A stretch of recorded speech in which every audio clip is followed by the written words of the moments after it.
प्रिय विद्यार्थियों, आज हम काव्य गुण की चर्चा करेंगे। संस्कृत काव्य शास्त्र में गुणों को रस का उत्कर्षक माना गया है। गुण का जो अर्थ होता है उसका अर्थ है विशेषता, आकर्षक धर्म अथवा दोषों का अभाव। तो काव्य में गुण का जब प्रयोग होता है तो वह उसे उत्कृष्ट बना देता है, और यदि वहाँ पर दोष आ जाते हैं तो रस की प्राप्ति में बाधा पहुँचती है। काव्य गुण किसे कहते हैं, इसको परिभाषित करते हुए कहा गया है कि गुण रस का धर्म है या धारण करता है। जिस प्रकार मनुष्य के व्यक्तित्व में वीरता, उदारता, त्याग, क्षमा, करुणा आदि सद्गुणों का महत्व है, उसी प्रकार काव्य में भी गुणों की आवश्यकता होती है, और ये काव्य गुण ही काव्य को हृदय स्पर्शी बनाते हैं। इसको परिभाषित इस प्रकार से कर सकते हैं कि काव्य के विधायक धर्म जो रस का उत्कर्ष करते हैं काव्य गुण कहलाते हैं। तो इसका आशय यह हुआ कि जो रस को ऊंचाई तक पहुंचाते हैं, उसको गुणधर्मी बनाते हैं, वह काव्य गुण कहलाते हैं। काव्य के गुणों को यदि हम वर्गीकृत करें तो सामान्य रूप से 3 गुण हम देखते हैं। एक माधुर्य है, एक ओज है, एक प्रसाद गुण है। सबसे पहले हम माधुर्य गुण की चर्चा करते हैं। माधुर्य गुण का अर्थ होता है मिठास, अर्थात अंतःकरण को आनंद उल्लास से द्रवित करने वाली कोमल मधुर वर्णों से युक्त रचना माधुर्य गुण होती है। माधुर्य गुण की व्यंजना जब हम कविता में करेंगे, काव्य में करेंगे, तो वहाँ पर कौन सी शब्दावली आएगी और ऐसे कौन से शब्दों का प्रयोग होगा जिससे वह माधुर्य गुण की व्यंजना करेगा। तो इसके बारे में कहा कि माधुर्य गुण चित्त को पिघलाकर उसे द्रवीभूत कर देता है, जो रस की निष्पत्ति में सहायक होता है। उसकी खास विशेषताएं इस प्रकार है। एक तो माधुर्य गुण का पहली विशेषता होती है, इसका संबंध होता है वैदर्भी रीति से। वैदर्भी, गौड़ी और पांचाली, ये 3 रीतियाँ होती हैं, और वैदर्भी की जो विशेषताएं होती है वो इसमें सम्मिलित होती है। दूसरा जो माधुर्य गुण होता है वह श्रृंगार, शांत और करुण रस में ही व्यंजित होता है, यानी इसमें इसकी व्याप्ति बहुत अच्छी होती है और उस रस को ऊंचाई तक पहुंचाती है। जब माधुर्य गुण से कोई रक्त युक्त रचना होगी तो उसमें प्रयास यह रहेगा कि ट वर्ग के जो शब्दावली है वह नहीं आए, क्योंकि ट वर्ग की जो शब्दावली है वह ओज गुण संपन्न होती है और वह माधुर्य गुण में बाधा उत्पन्न करती है। इसके अलावा पंचम वर्ण युक्त शब्दावली ज़्यादा आनी चाहिए, जिससे अनुस्वारांत पद आएंगे, शब्द आएंगे, तो उसमें वहाँ पर नाद उत्पन्न होगा तो मधुरता उत्पन्न होगी। तो कोशिश यह रहे कि माधुर्य गुण में ट वर्ग से युक्त शब्दावली का प्रयोग न हो। ट वर्ग से मतलब ट, ठ, ड, ढ, ण आदि वर्ण नहीं आए। इसके अलावा आप उसमें पंचम वर्ण और अनुस्वारांत शब्दावली अधिक होनी चाहिए। इसकी जो अगली विशेषता है कि इसमें अनुस्वार आदि जो वर्ण है वो अधिकतम रहे, तो उससे एक रणन होता है, अर्थात एक नाद उत्पन्न होता है, संगीत उत्पन्न होता है और मधुरता आती है।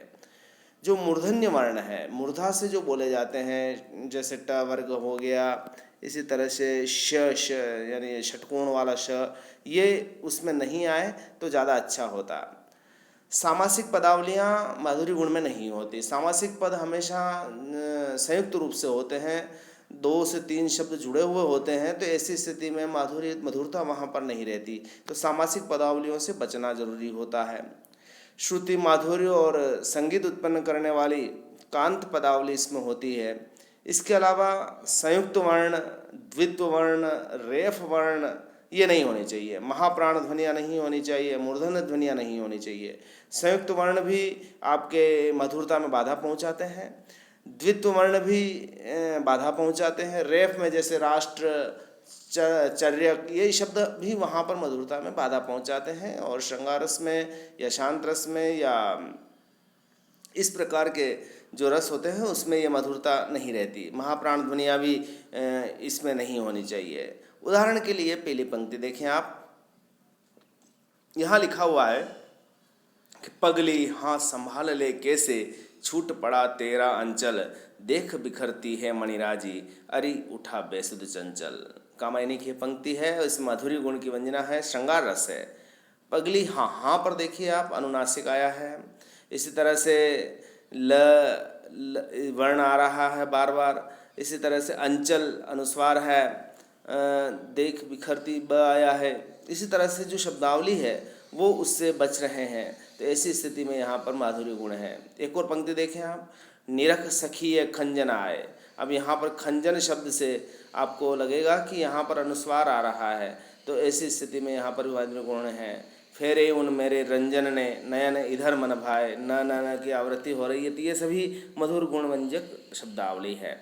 इसी तरीके से अन्य उदाहरण भी है कि जिनके लघु दीपों को चंचल अंचल की ओट किए विरल, फिरती लहरे लुक छिप्पल पल, रुणित भृंग घंटावली जरत दान मधुनीर, मंद मंद आवत चलियो कुंजर कुंज समीर। इसमें देखो अब रुणित भृंग घंटावली, अब या देखें शब्दावली ट आ रहा है लेकिन उससे पहले वो अनुस्वार आ गया है, तो ऐसी स्थिति में वह ट वर्ण इतना बाधक नहीं बन रहा है।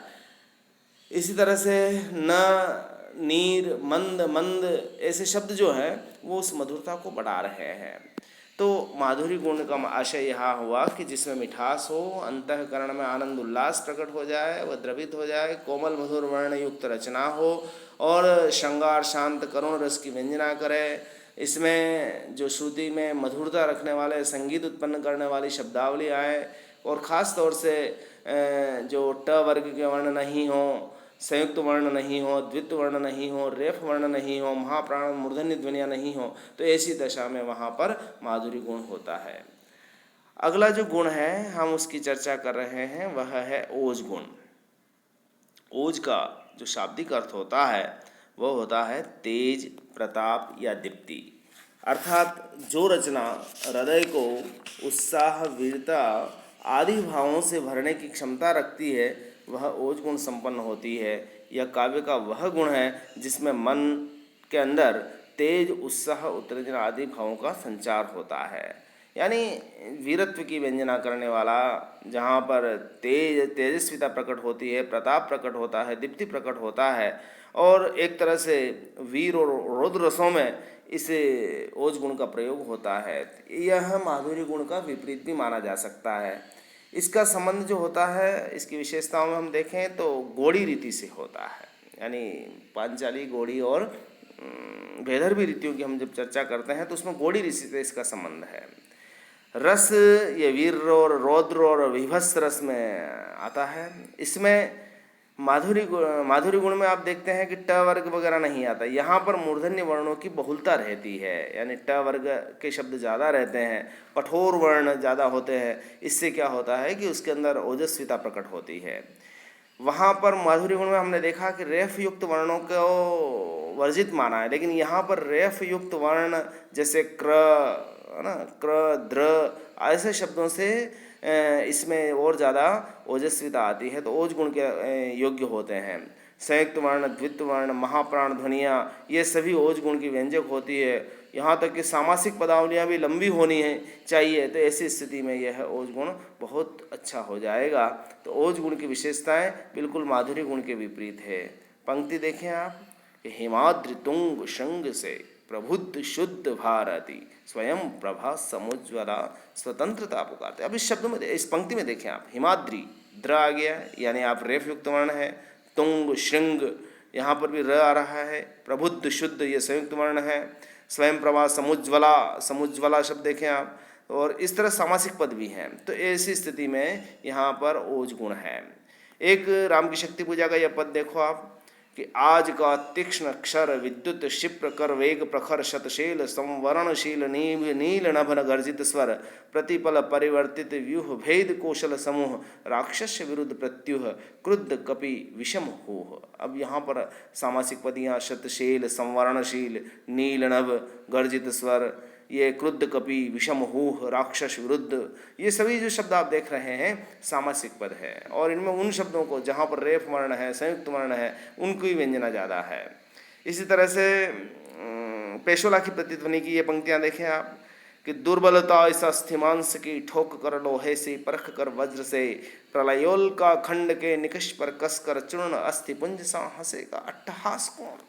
तो ये पंक्ति भी आपको ओज गुण के से युक्त नजर आ रही है। एक और उदाहरण देखें आप, हय रुंड गिरे गज झुंड गिरे कट कट अवनी पर शुंड गिरे। अब यहाँ ट ठ ड ढ वाले वर्ण ज़्यादा आ रहे हैं। भू पर हय विकल वितुंड गिरे लड़ते लड़ते अरिजुंड गिरे। तो ये जितने भी शब्दावली है उसकी विशेषताएं ओज गुण से युक्त हैं, वो इसमें समाहित हैं। अब तीसरा और अंतिम जो गुण है वो है प्रसाद। प्रसाद का सामान्य सा अर्थ होता है स्वच्छता या निर्मलता, अर्थात जिस रचना को पढ़ते ही उसका अर्थ चित्त में स्पष्ट हो जाए वह प्रसाद गुण होता है। यानी कहने का आशय जिसमें अभिधा मूलक अर्थ ही सीधे प्रकट हो जाए, वहाँ पर किसी अन्य लाक्षणिक अर्थ की आवश्यकता नहीं रहे, वहाँ पर प्रसाद गुण होता है। प्रसाद गुण में सुबोधता बहुत आवश्यक होती है, यानी सीधे ही पंक्ति को पढ़ते ही जो श्रोता है या पाठक है उसको उसका अर्थ पता लग जाता है और उसके चित्त में व्याप्त हो जाता है, वह रस से व्याप्ति उसके हृदय में हो जाती है। जैसे सरोवर के निर्मल जल में सब कुछ स्पष्ट दिखाई देता है, उसी प्रकार काव्य में भी प्रसाद गुण होने पर रचना तुरंत मन में व्याप्त हो जाती है। अब इसका जो विशेषताएं हैं कि यह पांचाली रीति से संबंधित होती है और इसकी व्यंजना आप सभी रसों में देख सकते हैं। इसका जो प्रभाव होता है वो अभिधा शब्द शक्ति से युक्त होता है। इसमें सरल सहज और भाव व्यंजक शब्दावली होती है जिससे वो पाठक या श्रोता उसे तुरंत समझ लेता है और उसके हृदय में रस की व्याप्ति हो जाती है। इसमें जो सामासिक पद होते हैं वो बहुत अल्प समास युक्त होने चाहिए और स्पष्ट अर्थ बोधक पदावलियाँ होनी चाहिए ताकि जो श्रोता होता है उसे समझने में ज़्यादा दिक्कत ना आए। लाक्षणिक और सांकेतिक अर्थ प्रदान करने वाले शब्दों से बचने का प्रयास होना चाहिए, अन्यथा अर्थ में या खास तौर से रस की निष्पत्ति में बाधा आती है। पंक्ति देखें आप कि वह आता दो टूक कलेजे के करता पछताता पथ पर आता। अब यहाँ पर एक भिखारी के दुर्दशा का चित्रण है। भिखारी किस तरह से भीख मांग रहा है और उसके हृदय की वेदना क्या है, तो यहाँ आप पंक्ति पढ़ेंगे तब ही रस की व्याप्ति हो जाएगी। इसके लिए किसी अन्य संकेतों को समझाने की आवश्यकता नहीं होगी। कौन आ रहा है कि वह आता, कैसी उसकी स्थिति है कि दो टूक कलेजे के करता, फिर वो क्या कर रहा है, उसे नहीं मिलता है भोजन तो पछताता पथ पर आता, मतलब वापस लौट के आता है। इस तरह से इसी तरह से साकेत की पंक्ति देखें, बचकर हाय पतंग मरे क्या, प्रणय छोड़कर प्राण धरे क्या, जले नहीं तो मरा करे क्या, क्या यह सफलता है दोनों ओर प्रेम पलता है। इस तरह से रामचरितमानस की पंक्ति कि जाकी रही भावना जैसी, प्रभु मूर्ति देखी तिन तैसी। यहाँ पर उनको समझाने की आवश्यकता नहीं है, पंक्ति समझ में आ जाइए सीधी कि जिसकी जैसी भावना है प्रभु की मूर्त उसको वैसी ही दिखाई देगी। इसी तरह से हम कौन थे क्या हो गए हैं और क्या होंगे अभी, आओ विचारें आज मिलकर ये समस्याएं सभी। इसी तरह से कबीर गाय पद्मी की पोथी पढ़ी पढ़ी जगम हुआ, पंडित भयानक होए, ढाई आखर प्रेम का पढ़े सो पंडित होए। तो इस प्रकार इस शब्दावली में कोई ज़्यादा इस तरह की जटिलता नहीं है, अर्थ की जटिलता भी नहीं है और शब्द की जटिलता भी नहीं है, तो वह सीधे ही चित्त में व्याप्त हो जाता है, तो प्रसाद गुण की श्रेणी में आता है। तो आज हमने इन तीनों ही गुणों की चर्चा की। सर्वप्रथम हमने माधुरी गुण की चर्चा की जो श्रृंगार रस से संबंधित होती है, मीठी शब्दावली होती है, रस भरी शब्दावली होती है, जहाँ पर कानों को प्रिय लगने वाली संगीत उत्पन्न करने वाली पदावलियाँ होती है, सामासिक पद से बचा जाता है। ठीक इसके विपरीत ओज गुण में संयुक्त वर्ण, रेफ युक्त वर्ण और मूर्धन्य वर्णों की बहुलता रहती है। प्रसाद गुण में सीधी सपाट शब्दावली होती है, लेकिन ये सभी रसों में आ सकता है। तो इन तीनों गुणों की आज हमने चर्चा की है।